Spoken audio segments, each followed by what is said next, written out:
Sigaw natin noong kampanya, kung walang kurap, walang mahirap.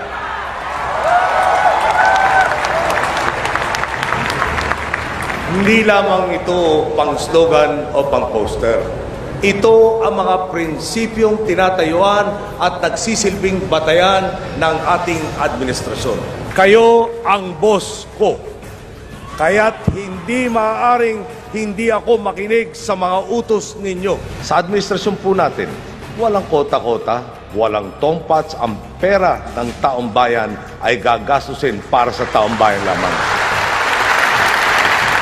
Ang mandato nating nakuha sa huling eleksyon ay patunay na umaasa pa rin ang Pilipino sa pagbabago.